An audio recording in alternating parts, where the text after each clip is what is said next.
네, 오늘은 하나님의 나라 백성을 향한 은혜 4주차 마지막 주를 우리 함께 합니다. 사도행전 2장 46절부터 47절 말씀입니다. 반짝이는 은혜 수단이라는 제목으로 우리 사도행전 2장 46절로 47절 말씀 함께 하겠습니다. 우리 함께 읽겠습니다.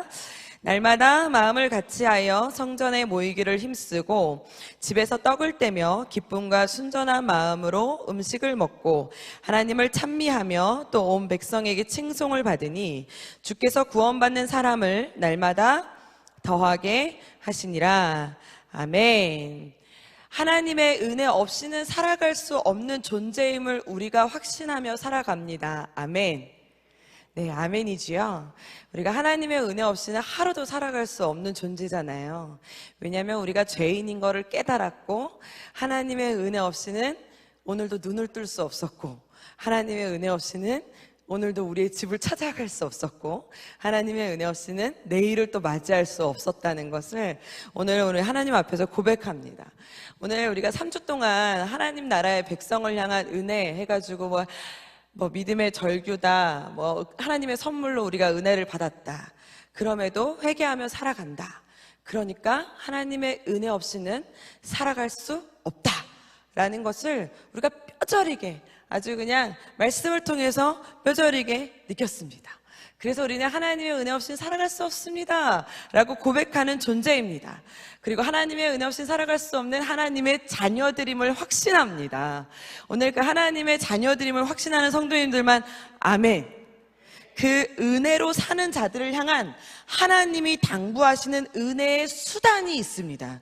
구원의 방편이라고도 합니다. 하나님 나라에 올 때까지 이 끊임없이 우리는 은혜라는 측면 아래 회개하고 돌이키고 감사하고, 그런데 또다시 실수하고 죄를 짓고 미련하여 연약하여 또다시 회개하고 또다시 용서받고 또다시 감사하고, 그리고 하나님의 구원에 감격하여 주님 없이는 못 살아, 이 생명 다 바쳐 온 세상을 구원할 것처럼 살아가다가 갑자기 또 세상으로 돌아갔다가 이불킥했다가 죄를 졌다가 이 욕했다가 저 욕했다가 이 욕을 먹었다가 저 욕을 먹었다가 또다시 바지끄레기 잡고 하나님 한 번만 살려주세요, 또 회개하고 돌아왔다가, 하여튼 이 사이클을 우리가 몇 번을, 1년에 몇 번을 도는지 몰라요.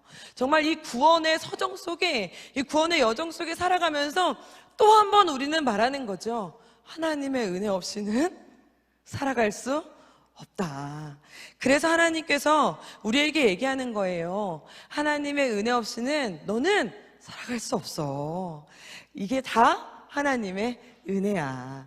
그렇기 때문에 은혜의 수단에, 은혜의 방편 속에, 구원의 방편 속에 우리는 은혜 속에 살아가면서 하나님이 정해놓은 그 은혜 아래, 하나님이 전에 정해놓은 그 수단 아래, 하나님이 전에 정해놓은 그 방법 아래, 은혜 아래 그냥 쏙 들어가셔서 다른 거 쳐다보지 마시고 하나님이 정해놓은 수단 아래 그냥 그 안에서 놀고 뛰며 자유하셔서 더 빛이 나시면서 반짝이면서 별과 같이 빛이 나시는 우리 귀한 하나님의 자녀들 되시기를 축복합니다.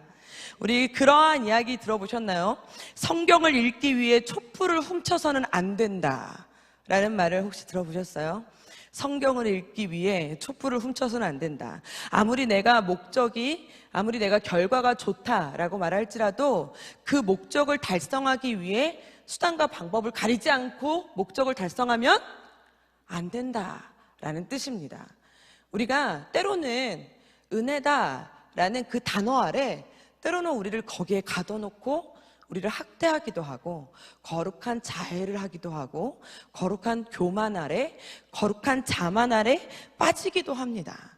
그러니까 은혜라는 말 한마디로 그냥 다 덮여질 때도 있고 다 덮을 때도 있습니다. 되게 무서운 단어가 될 때가 있다는 겁니다. 그래서 오늘 하나님이 우리에게 가르쳐 주신 이 은혜의 수단, 하나님께서 우리에게 말씀해 주신 이 구원의 방편을 정확하게 알고 그 안에 들어와 별과 같이 빛나시기를 축복합니다. 오늘 그래서 다른 방법이 아니라 하나님이 당부하신 이 처음 그 모습 그대로를 오늘 다시 한번 깨달아 하나님이 원하시는 그 은혜의 수단 아래, 하나님이 원하시는 그 구원의 방편 아래 쏙 들어오셔서 하나님이 원하시는 빛을 발하시고 하나님이 원하시는 그 밝은 빛을 내시는 저와 여러분들 되시기를 축복합니다. 하나님이, 예수님이 우리에게 가르쳐 주시고 가신 그 처음 초대교회의 모습이 오늘 이 모습이에요. 오직 성령이 너희에게 임하시면 너희가 권능을 받고 하는 그 사도행전 2장 1장 말씀 기억하십니까? 그래서 그 120명의 예수님의 제자들이, 예수님을 따르던 사람들이 마가의 다락방에 모여가지고 이게 성령이 임할 때까지 기도했잖아요. 그리고서 막 불과 같이 막 성령이 임하고 나서 그 막 뜨거움에 막 주체를 하지 못해서 그 막 마가의 다락방 문을 박차고 나와가지고 그 막 충만함을 이기지 못해서 나와가지고 막 예수를 전하고 막 방언을 말하고 성령의 충만한 그 성령의 인도하심 따라 막 말을 전하기 시작하고 하나님 나라를 전파하기 시작하고 하나님의 말씀을 막 전하기 시작했더니 그 동네에 있던 사람들, 그 주변에 있던 사람들이 그들의 이야기를 듣더니 아니 이게 무슨 말이야? 그들의 막 말을 듣더니 막 그 마음이 막 동하여서 막 거기서 막 예수님을 알아가기 시작하더니 거기서 막 변화가 일어나기 시작하더니 복음으로 뒤덮여지기 시작해서 교회가 생겨나기 시작하고 교회가 세워지기 시작했어요. 여러분, 아무리 지금 이 시대에 프로그램이 앞서고 아무리 지금 이 시대에 많은 것으로 우리가 교회를 꾸미고 많은 것으로 우리가 막 프로그램이다, 방법이다, 여러 가지로 우리가 막 배우러 다니기도 하고 세미나를 다니기도 하지만 아무리 뭐라 그래도 교회가 존재하는 이유는, 예수님을 믿는 이유는, 우리가 함께하는 이유는 이 발버둥에서부터 시작되는 줄 믿으시길 축복합니다. 여기 오늘 첫 시작이 그랬어요.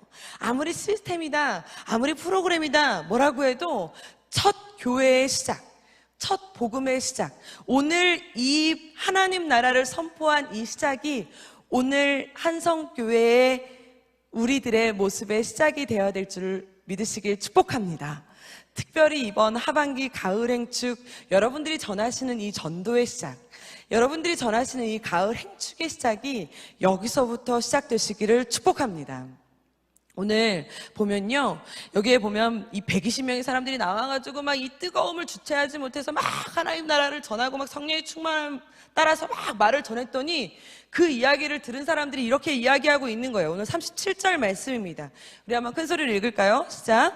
그들이 이 말을 듣고 마음에 찔려 베드로와 다른 사도들에게 물어 이르되 형제들아 우리가 어찌할꼬 하거늘. 여기 말씀을 보니까 뭐라고 나와 있어요? 마음에 찔려. 오늘 보면 말씀을 보니까 마음에 찔려. 복음이 전해지면, 하나님의 말씀이 전해지면, 예수님의 이야기가 전해지면, 살아계신 하나님의 말씀이 전달이 되어지면 하나님의 말씀은 살아 움직여 날이 선 검과 같아서 어떻게 된다 그랬어요? 찔러 쪼개기까지. 그러니까 그 말을 들은 사람들이 마음이 막 찔리기 시작하더니 거기서 막 사람들이 그냥 더 이상 뭐라고 하지 않아도 자기 스스로 막 찔리기 시작하니까 어떻게 그럼 우리 이제 어떻게 해? 우리 이제 어떡할까? 묻기 시작하고 그럼 우리 이제 어떻게 살아야 돼? 우리 이제 어떻게 해야 돼? 우리 이제 어디로 가야 돼? 하면서 물어보기 시작했어요. 그러면서 그들이 물어보기 시작해서 그 묻는 말에 대답해 준 것이 오늘 은혜의 수단입니다. 어떻게 살아야 돼? 우리 어떻게 해야 돼? 우리 무엇을 해야 돼? 라고 하면서 그들이 모여들기 시작했어요. 그때 베드로가 하는 말에, 베드로가 하는 전하는 예수님의 소식에, 베드로가 하는 하나님 나라의 말에 막 사람들이 막 마음이 찔려가지고 동해가지고 그 자리에 와가지고 회개하고 세례를 받고 막 나 이제 예수님을 믿겠습니다 하고 엎드려진 사람이 회개하고 죄사함을 받은 사람이 몇 명이라고 나와요? 3,000명이나 더하더라. 이렇게 나오잖아요, 말씀에. 그들이 그럼 이제 우리 어떻게 할까요? 무엇을 할까요? 하면서 죄를 고백하기 시작했어요.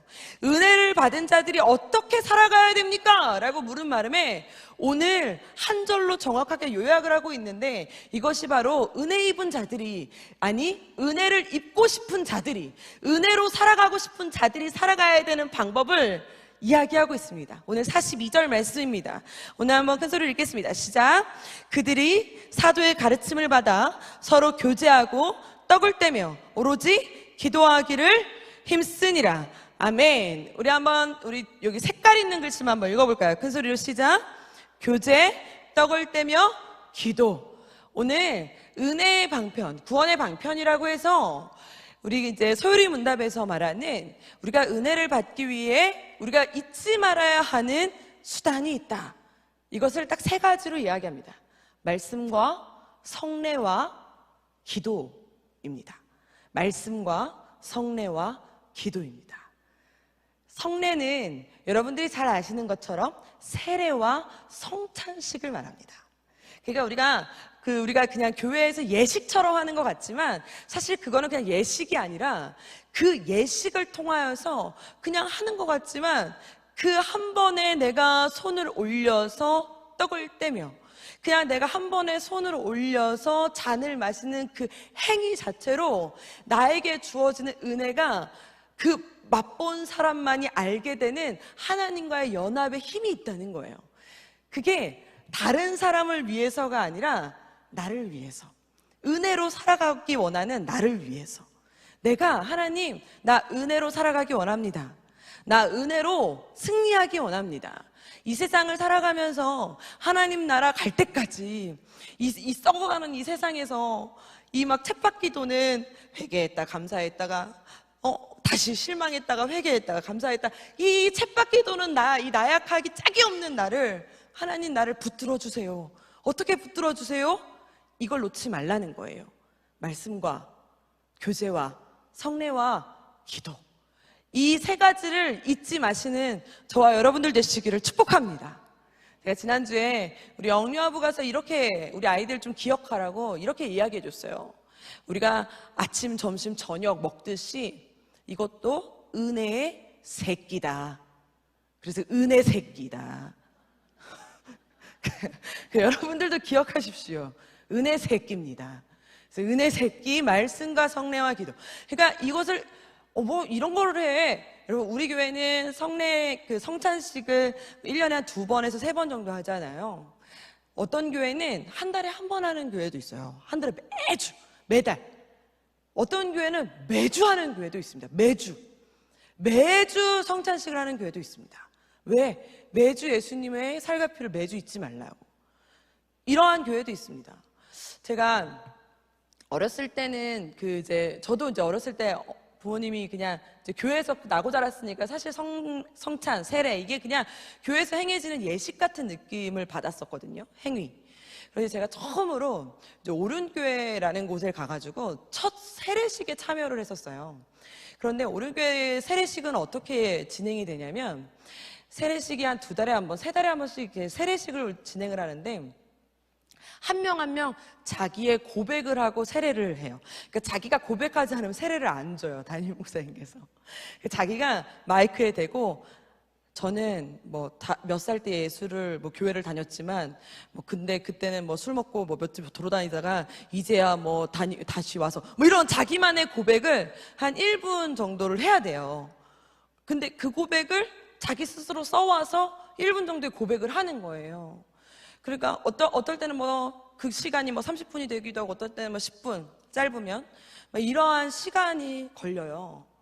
근데 저는 처음으로 그때 세례식에 참여를 하면서 제가 맨 뒤에 앉아갖고 세례식에 참여를 하면서 그 간증을 들으면서 하는데 세례를 받는 그 한 30명 여기 줄을 이렇게 서 있는 이 30명이 그 1분밖에 안 되는 간증을 하시는데 다 우는 거예요. 다. 그래서 올라가서 제가요 모태신앙이긴 한데요 예수를 안 믿다가 이제 이렇게 제대로 간증을 하는 사람이 단 한 명도 없는 거예요. 그러니까 감사합니다 다도 못해. 그냥 다도 못하면 그때 다 그냥 또 막 박수를 막 치면 그때 이제 담임목사님께서 성부와 성자와 성령이, 그럼 우리 또 다 같이 울고 있는 거예요. 그리고 그 다음 사람, 그러면 벌써 다 울고 있어요. 그 다음 사람은 벌써 다 울고 있어서 그 다음 사람은 벌써 울면서 들어와요. 울면서 들어와서 저는 엄마가 그러면서 저 막 이렇게. 그러니까 세례식이, 그러니까 저는 이게 세례식이, 저는 유아 세례를 받았잖아요. 유아 세례를 받고 이제 학습을 받고 이제 뭐 이랬으니까 사실 세례식이 저한테 있어서 그렇게 막 이렇게 막 기억이 남지 않거든요. 근데 막 그 세례식에 제가 뒤에서 그렇게 참여를 하면서 그래 일생에 한 번 식이라는 식을 단 한 번 예수를 믿고 단 한 번 참여하는 저 식을, 저 사람은 일생에 한 번 참여하는 저 식일 텐데 그렇지 저렇게 해야지 하면서 저 사람을 막, 그 다음에 이제 그 사람들이 그렇게 하고 나서 이제 서요 쭉 쓰면은 그 사람을 축복해주는, 그 사람을 전도한 사람, 그 사람을 위해 중보해 기도해 준 사람들이 이제 막 나와요. 막 나와가지고 막 울면서, 다 같이 울면서 막 그러면 예배를 못 드려요. 그날은 그게 거의 금요철야 때 하거든요. 금요철야 내내 그거를 하고 있어요. 그러면은 저도 나가고 싶어요. 모르는 사람들인데 저도 나가고 싶어가지고 저도 괜히 막 같이 울고 싶은 막 그런 생각이 드는 거예요. 그러니까 그러한 세례를 받은 사람들은 저도 괜히 축하해주고 싶고 괜히 축복해주고 싶고 한 번쯤은 기억이 남고 그러더라고요. 그러니까 이 세례식, 성찬식은 이 식이 아니라, 그냥 한 번 흘러가는 예식이 아니라 이 한 번의 식을 통해서 하나님과 나와의 연합됨을 경험하는 시간입니다. 굉장히 중요한 시간이라는 겁니다. 그러니까 우리에게 있어서 이 은혜의 수단은, 하나님이 정해주신 이 은혜의 수단은 하나님이 내가 은혜를 지켜가며 살아갈 수 있는 나에게 주신 방법이에요. 나에게 주신 방법입니다. 내가 하나님 나라 갈 때까지 이 땅 가운데서 은혜를 지켜가면서 살아갈 수 있는 방법. 그러면서 성찬을 하면서 정말 내가 죄를 짓고 나서 성찬을 할 때 해보셨어요? 여러분들 죄 짓고 성찬 해보셨어요? 모두 너무 죄를 안 짓고 성찬해 보셔서 그런 거 못 느껴보셨어요? 제가 죄를 짓고 한번 성찬해 본 적이 있거든요. 그래도 마음속에 믿음은 있다고 회개하면서 성찬해 봤어요. 성찬하면서 이 떡이 진짜 예수님 살 같아요. 엉엉 울면서 성찬해요. 잘못했어요, 다시는, 막 이러면서 성찬해요. 그러니까 그 성찬식 자체가 이 회개의 시간이 되더라고요. 회개의 시간이 그냥 성찬식의 시간이 아니라 정말 그 일주일에 있었던 그 나의 그 막, 어머니 들으시면, 우리 엄마 들으면 안 되는데, 제가 20살 때 그 친구 따라서 나이트클럽 갔던 그 모든 게 생각나면서 막 다시는 안 갈게요 이러면서 막 먹으면서 막 이 떡을 떼 먹으면서 하는 말이에요, 내가. 왜냐면 믿음은 있으니까 안에. 그러니까 이 성찬식과 이것이 외적인 수단 같지만 이 모든 것들을 통해서 은혜를 내가 지켜가는 하나님이 나에게 주신 방편입니다. 그런데 중요한 사실이 하나 더 있습니다. 그냥 말씀과 교제와 여기 보면은 기도, 오로지 기도에 힘쓰니라. 여러분, 이것이 우리가 지켜나가야 될 은혜의 방법이라는 거예요. 우리가 은혜를 지켜나가야 되는 방법. 여기서 교제는 꼭 떡을 떼는 것이 성찬식만을 얘기하는 것이 아니에요. 여러분들이 지금 행하고 있는 행복 파티도 그거에 해당합니다. 성도끼리 함께하는 교제, 함께 입으로 서로 나누는 이 소고루, 이 모든 것이 이 안에 다 해당됩니다. 그러면 여기에 우리가 또 기억해야 되는 말씀 한 구절이 더 있잖아요. 다시 42절 색깔 부분만 읽겠습니다. 우리 한번 큰 소리로 읽어볼까요? 큰 소리로 시작. 그들이 사도의 가르침을 받아.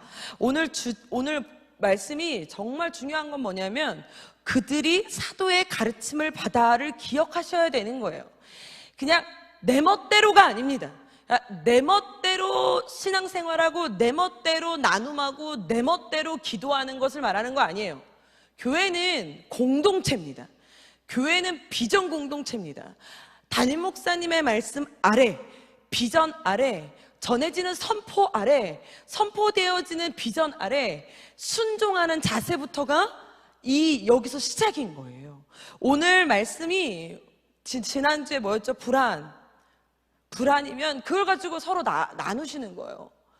언제 그랬어? 그러면 기도하면 어떻게 이게 불안이 해소될 것 같아? 할렐루야. 그럼 우리 그렇게 합시다. 아멘. 이러면서 같이 기도하는 거지. 우리끼리 모여가지고 그래서 부동산 주식이 어떻다고? 그 땅은 어때? 그래. 어디를 투자해야 돼? 이러라고 서로 교제하라는 게 아닙니다. 오로지 기도에 힘쓰는 거요. 야, 얼굴 이뻐지게 해주세요. 이런 거 기도에 힘쓰는 게 아니라 오늘 말씀 붙들고, 오늘 우리에게 주신 비전 붙들고, 오늘 우리 공동체에게 주신 비전 붙들고 기도에 힘쓰는 저와 여러분들 되시기를 축복합니다. 그러니 우리가 기억해야 되는 거는 그들의 사도의 가르침을 받아. 그러니 본교회를 꼭 지키라는 것이 여기에 있습니다. 여러분, 본교회를 꼭 지키시고 꼭 교회에 등록하시고 다니시기를 축복합니다. 내 교회가 있어야 내 공동체가 있고, 내 공동체가 있어야 내 비전이 있고, 내 비전이 있어야 내가 함께 해나갈, 같이 떡을 떼고 함께 교제하고 함께 기도할 힘이 생깁니다. 오늘 여기에 말씀해 보면요, 오늘 이 공동체가 생겨나면 함께 그들이 사도의 가르침을 받아 서로 교제하고 떡을 떼며 오로지 기도하기에 힘쓰니라 하면 그들이 힘이 생기기 시작해요. 그들이 함께 모이기 시작하고, 그들이 기도하기 시작하고, 떡을 떼기 시작하고, 그들이 함께 하기 시작하면, 힘이 생기기 시작하면 공동체는 빛이 나기 시작합니다. 여러분, 빛이 나기 시작합니다. 빛은요, 숨길 수가 없습니다. 여러분, 우리가 하나님 말씀에 빛은 숨길 수가 없다고 나와 있어요. 숨길 수가 없다. 어떠한 빛이 숨길 수가 있느냐라고 나오잖아요. 더 어둡게 그건 없어요. 빛이 물러가면 어둠이 생기는 거고, 빛이 들어오면 어둠은 물러가게 되어 있는 겁니다. 어떻게 산 아래 빛을 숨길 수 있냐고 말하잖아요. 절대 빛은 숨길 수가 없어요. 공동체가 단단해지고, 공동체가 단단해지기 시작하면 그 공동체는 빛이 나기 시작해요. 부러워지는 공동체가 되기 시작해요. 부러워지는 공동체, 힘이 생기는 공동체가 되기 시작해요. 한 교회 안에서도 이 공동체는 왠지 모르게 힘이 생겨요. 이 부서는 왠지 모르게 힘이 생겨요. 와, 이 교구는 왠지 모르게 힘이 생겨요. 와, 요 소그룹은 왠지 모르게 힘이 생겨요. 빛이 나기 시작해요. 여러분 보세요. 믿음의 공동체가 비전 공동체가 되고 은혜 공동체가 되면 오늘 말씀해 보면요, 하나님이 일하시기 시작하는데, 자 보세요. 어떤 빛을 반짝이는지. 기본을 지키는 은혜 새끼를 기억하는 공동체는 반짝이기를 시작하는데 43절입니다. 우리 한번 읽어볼게요. 큰 소리로 시작. 사람마다 두려워하는데 사도들로 말미암아 기사와 표적이 많이 나타나니. 오늘 말씀해 보니까 뭐라고 42절에 오로지 기도로 힘쓰니라로 끝나는 줄 알았더니 이어서 43절에 보니까 뭐라고 나오냐면, 사도들의 가르침을 받아서 가르침대로 교제하고, 가르침대로 떡을 떼고, 가르침대로 기도하고, 가르침대로 공동체가 힘을 얻기 시작했더니 이 공동체가 사람들이 두려워하는 공동체가 되기 시작했대요.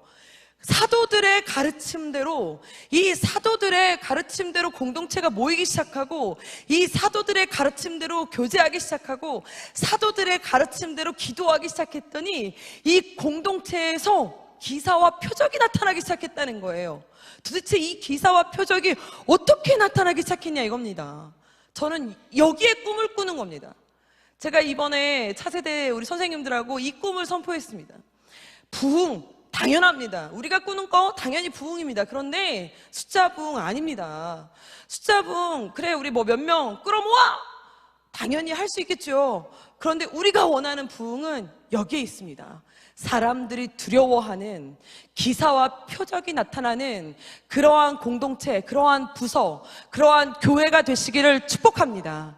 내 은혜의 기본이 먼저가 되면 반짝이기 시작하는데, 그 반짝이는 빛이, 사람들이 두려워하는 반짝이는 빛이 어디서 나타나냐면 첫 번째 빛이 여기에 있다는 거예요. 우리 44절부터 읽어볼까요? 시작.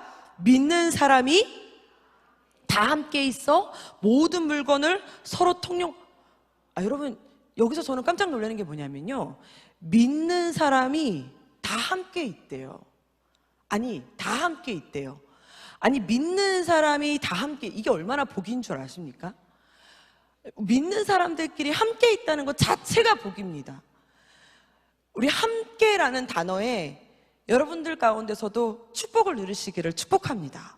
그런데 그냥 함께 있는 게 아니래요. 오늘 말씀 보니까 뭐라고 나오냐면 모든 물건을 서로 통용하고 45절 자, 여기서 난 이거 아니야 라고 말씀하시는 게 아니라 기쁨을 누리세요. 자, 45절 시작. 또 재산과 소유를 팔아 각 사람의 필요를 따라 나눠주며 46절 날마다 마음을 같이 하여 성전에 모이기를 할렐루야. 이게 기사와 표적이 아니면 도대체 어디에 기사와 표적이 있습니까? 날마다래요. 날마다 매일 어떻게 마음을 같이 하여 어떻게 믿는 사람들이 다 같이 함께 모입니까? 날마다. 코로나 이후에 우리가 모이는 게 얼마나 어려운지 아십니까? 모이는 거 진짜 안 됩니다. 사단이 제일 믿는 사람들을 교회를 가장 무너지게 하는 방법 제1원칙 흩어지기. 그래서 초대교회의 제일 첫 번째 흩어지기. 왜? 함께 있으면 안 되니까. 그래서 가장 사단이 제일 열심히 하는 공격 분열. 연합하지 마. 함께 하지 마.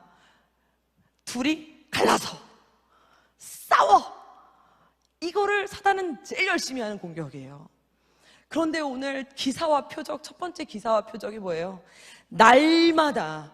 그런데 그냥 날마다도 아니고 마음을 같이. 여러분, 요즘 가족도 마음 같이 하는 게 얼마나 어려운지 아세요? 가족조차도 마음을 같이 하는 게 어려워요. 가족조차도 같은 마음으로 같이 이야기하는 것이 어렵습니다. 이것이 기적이 아니면 저는 뭐가 기적인지 모르겠어요. 우리 안에 날마다 마음을 같이 하여 성전에 모이기를 힘쓰는 저와 여러분들의 안에 이 기적이, 이 기사와 표적이 넘쳐나시는 공동체 되시기를 축복합니다. 두 번째 기적이 뭔지 아십니까? 두 번째 기적은 46절입니다. 우리 큰 소리를 읽어볼까요? 시작. 집에서 떡을 떼며 기쁨과 순전한 마음으로 음식을 먹고 하나님을 찬미하며. 어디서 기적이 나올 것 같으세요? 하나님을 찬미하며? 아니면 떡이 있어서? 아닙니다. 전 집에서. 여러분, 집에서가 너무 놀라운 거죠.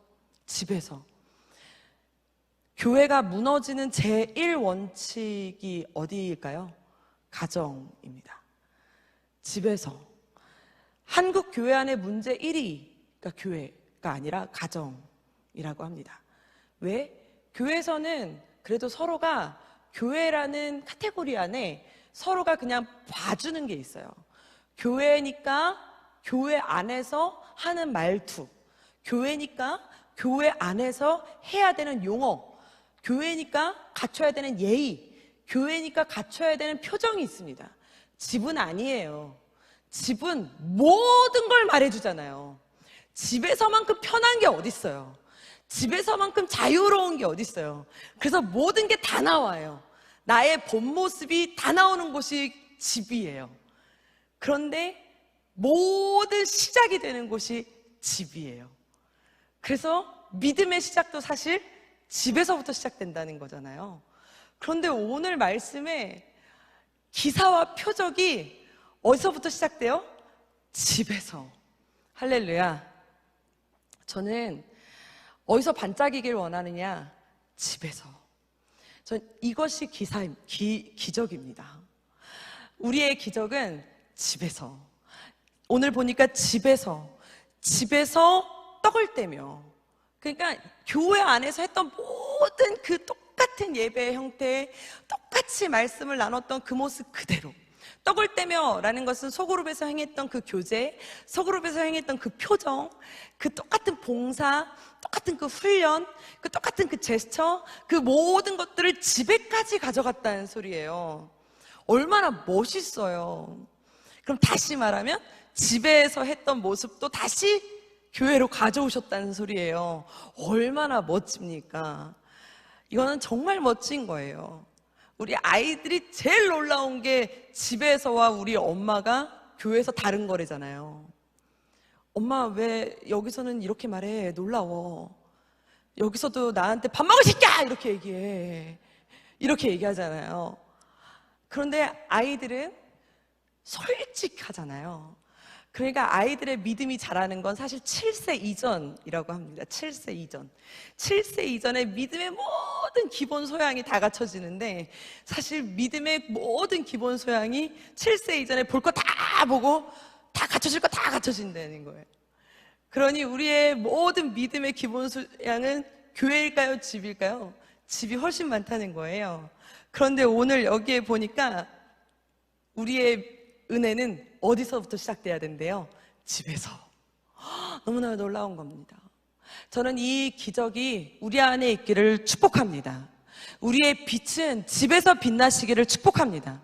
집에서 떡을 떼며 기쁨과 순전한 마음까지도 집으로 가져가는 거예요. 그리고 집에서 하나님을 찬미하는 집이 되시기를 축복합니다. 그리고 마지막에 얼마나 놀라운 마지막 기적의 빛이 어디서 나오는지 아세요? 47절입니다. 우리 한번 읽어볼까요? 큰 소리로 시작. 또 온 백성에게, 아니 집에서까지 부족해서 마지막 47절에 보니까 뭐라고 나와요? 온 백성에게 칭송을 받으니. 얼마나 빛났으면, 얼마나 반짝이면, 이 공동체의 힘이 얼마나 반짝이면 온 백성에게 칭송을 받으니. 칭송을 받으니. 온 백성에게 칭송을 받으니. 이게 누가 가능하다는 거예요? 은혜 입은 자가, 은혜의 수단으로 사는 자가, 은혜의 방편으로 사는 자가, 은혜의 방편으로 사는 자의 삶은 온 백성에게 칭송을 받으니.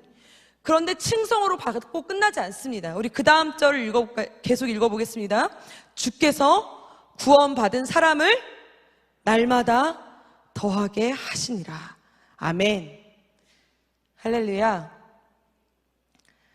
이게 하나님의 기적 아니면은 어디에 기적이 있겠습니까? 이게 하나님이 일하신 거 아니면 어떻게 이걸, 우리가 사람이 어떻게 이걸 설명하겠습니까?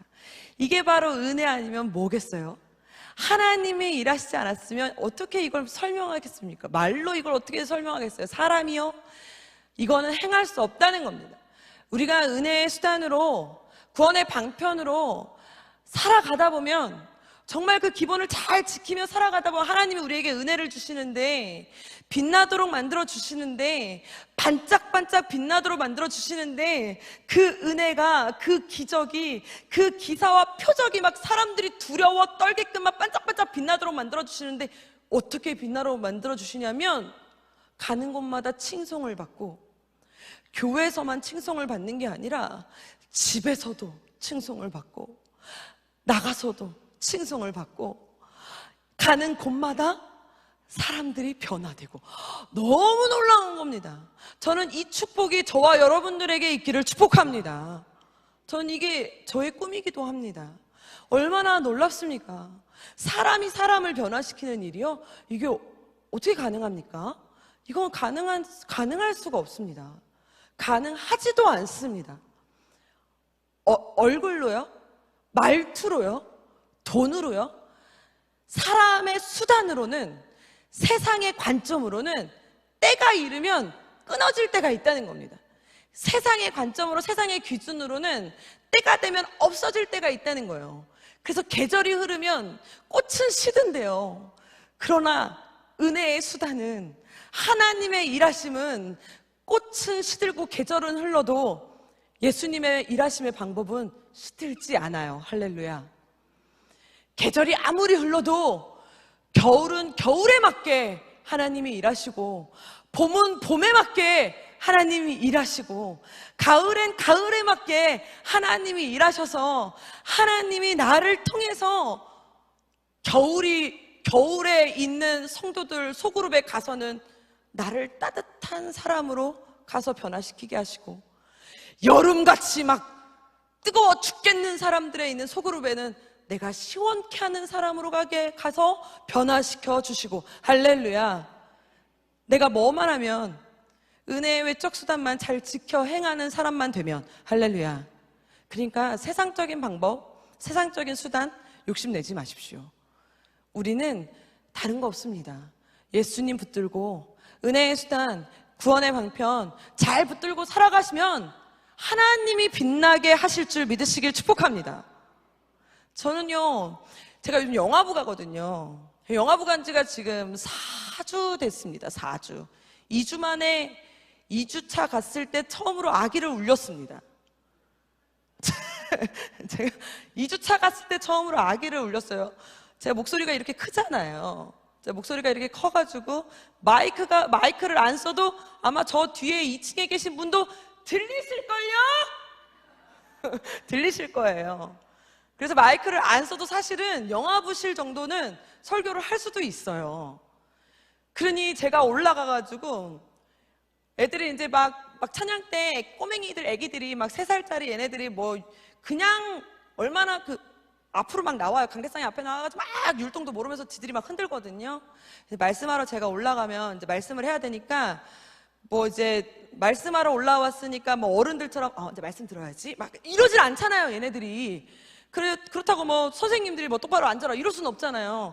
그리고 뭐 엄마들이 뭐 뛰어나올 수도 없고. 그러니까 이제 제가 해야 되니까 이제 제 딴에는 자, 들어가서 앉아라 이럴 수는 없으니까 들어가 했더니 갑자기 요 앞에는 이래가지고 울어가지고 내가 미안해가지고 처음으로 울렸습니다.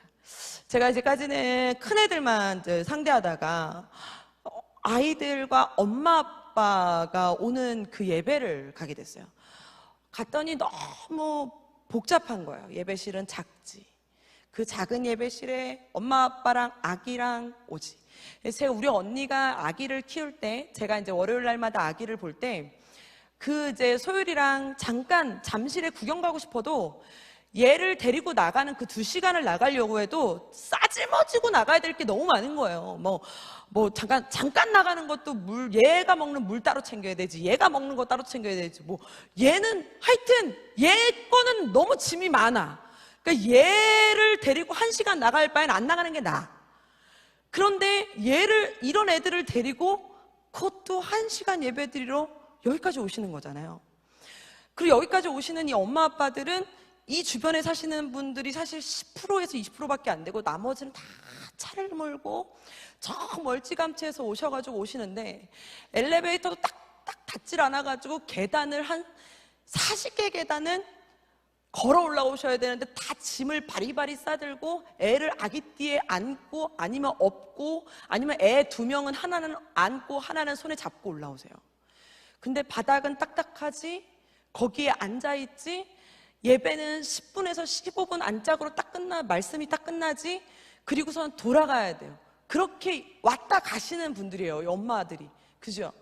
그러면 제 입장에서 봤을 때 이 10분에서 15분 이분들이 왔다 가시는 이분들 입장에서 왜 왔다 가실까라는 생각이 드는 거예요. 물론 하나님을 좋아하겠죠. 물론 그쵸? 하나님을 좋아해서 이분들이 왔다 가시겠지만 이렇게 힘들게 와가지고 어렵게 와가지고 막 땅바닥에 그거 막 엉덩이 아파 꼬리뼈 아파 죽겠는데 거기 앉아갖고 애는 가만히 있기라도 해. 애가 울면은 괜히 죄진 것 마냥 입을 괜히 이렇게 쳐 막으시면은 애가 더우니까 더 민망하셔가지고 막 내가 괜찮다 그래도 더 막으시니까 애가 더 자지러지게 울고 막 그럼 나도 미안하고 서로 미안하고 막 이렇게 막 죄진 것 같고 막 이러한 이 상황에 왜 오냐고요. 내가 물어보고 싶으면 그냥 집에 가시라고 이렇게 하고 싶을 정도로 너무 미안하고 죄송하고 그럼에도 불구하고 거의 1시간에서 2시간가량 오셔가지고 10분 말씀 듣고 가시는 거잖아요. 그럼에도 이분들은 살겠다고 오시는 거잖아요. 하나님의 말씀으로 살겠다고 오시는 거잖아요. 그러니까 제 마음 가운데 하나님, 이분들이 10분의 말씀을 듣고 살겠다고 오시는데 도대체 제가 뭐라고 무슨 말씀을 전해가지고 이분들을 뭘로 살립니까? 라는 생각이 제 안에 막 드는데 일주일 동안 솔직히 잠이 잘 안 오더라고요. 저 땅바닥보단 제 말씀이 나아야 될 것 같고 계단 40계단보다는 제가 더 나아야 될 것 같고 주차장 먼 것보다는 내가 더 나아야 될 것 같고 하나님, 그러니 이건 사람이 할 수 있는 영역이 아닙니다.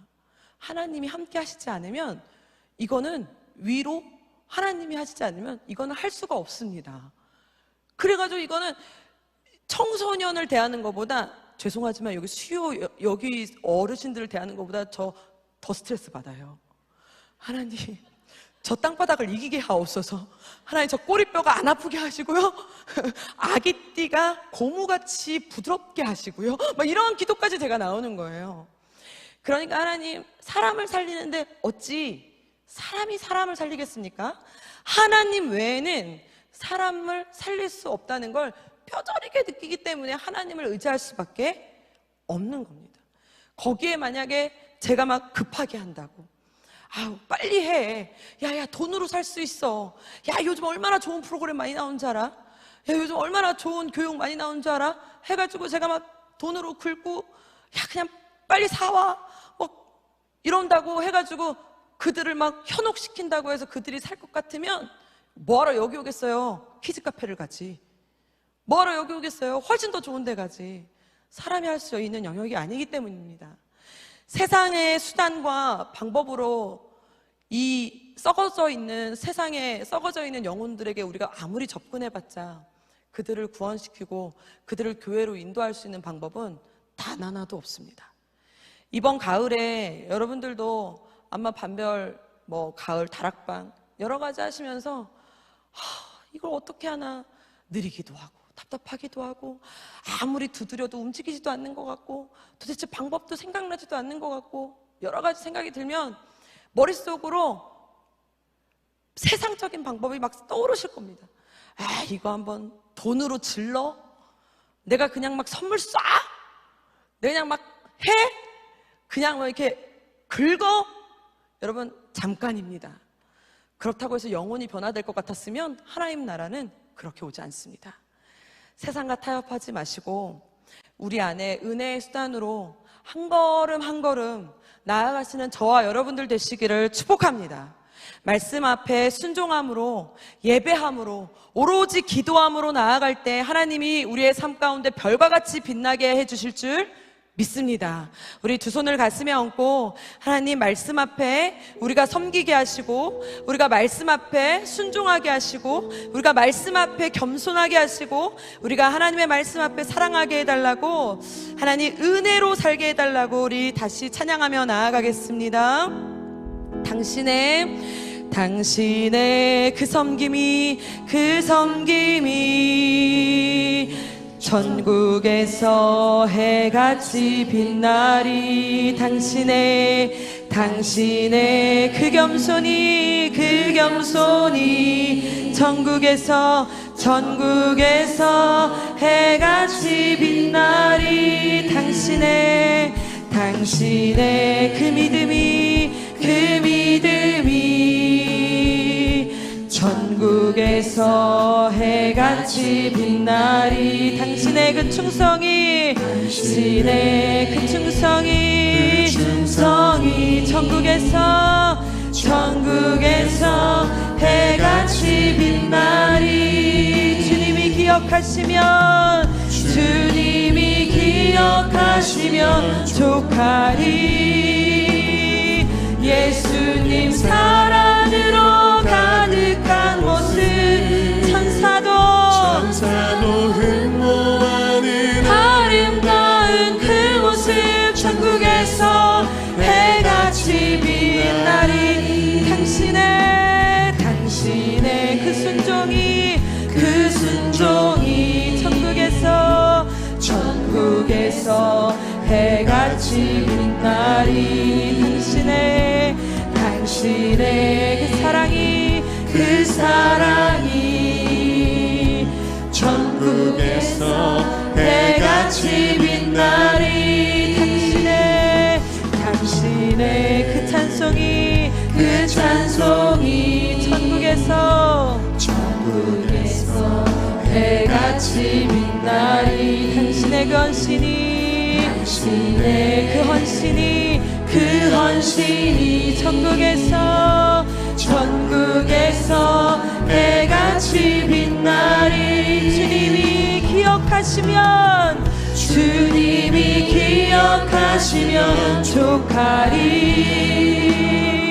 불타는 사명으로 가득 찬 모습, 천사도 흠모하는 아름다운 그 모습, 천국에서 해같이 빛나리. 주님이 기억하시면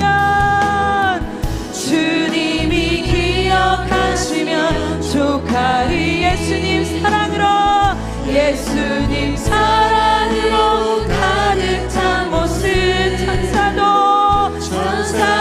흠모하는 아름다운 그 모습, 천국에서 해같이 빛나리. 주님이 기억하시면 족하리. 불타는 사명으로 가득 찬 모습, 천사도 흠모하는 아름다운 그 모습, 천국에서. 우리 함께 기도하며 나아가겠습니다.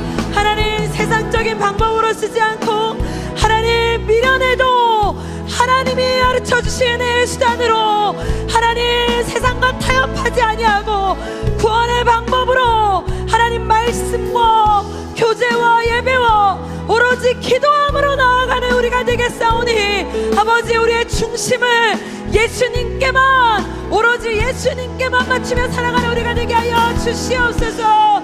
우리 주여 한번 부르며 기도하며 나아갑시다.